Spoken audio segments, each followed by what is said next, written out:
నమస్తే. ఆ అమ్మవారికి కొబ్బరికాయలు కొట్టరు. కేవలం 5 రాళ్ళిస్తే చాలు కోరికలన్నీ తీరుస్తారట.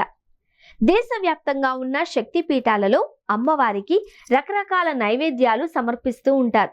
కొన్ని చోట్ల పండ్లు, మరికొన్ని చోట్ల బలులు, ఇంకొన్ని చోట్ల యజ్ఞాలు నిర్వహిస్తారు. కానీ ఛత్తీస్గఢ్లోని బిలాస్పూర్ జిల్లాలో వెలసిన మా బాగ్దాయి ఆలయం వీటన్నింటికీ భిన్నం.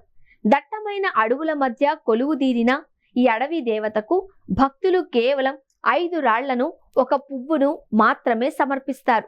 శతాబ్దాలుగా సాగుతున్న ఈ ఆచారం వెనుక గొర్రెల కాపరి భక్తికి సంబంధించి ఒక అద్భుత గాథ దాగి ఉంది. 5 రాళ్ల నైవేద్యం వెనుక ఉన్న రహస్య కథ.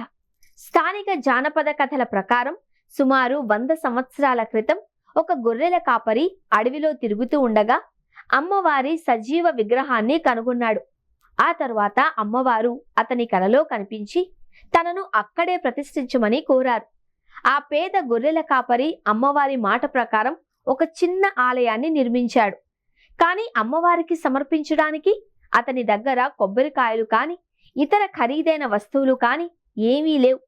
కన్నీళ్లతో తన పేదరికాన్ని విన్నవించుకున్న ఆ భక్తుడికి అమ్మవారు ప్రత్యక్షమై, నాకు నీ ఆడంబరాలు అవసరం లేదు, నీ ప్రేమ ఉంటే చాలు, ఇక్కడ పడున్న 5 రాళ్లను నాకు సమర్పించు అని చెప్పారట. అప్పటి నుండి నేటి వరకు భక్తులు ఇక్కడ రాళ్లనే ప్రసాదంగా సమర్పిస్తున్నారు. మొక్కెలా చెల్లించుకోవాలి? ఈ ఆలయానికి వచ్చే భక్తులు మనస్ఫూర్తిగా 5 రాళ్లు, ఒక పువ్వును అమ్మవారికి సమర్పించి తమ కోరికను కోరుకుంటారు.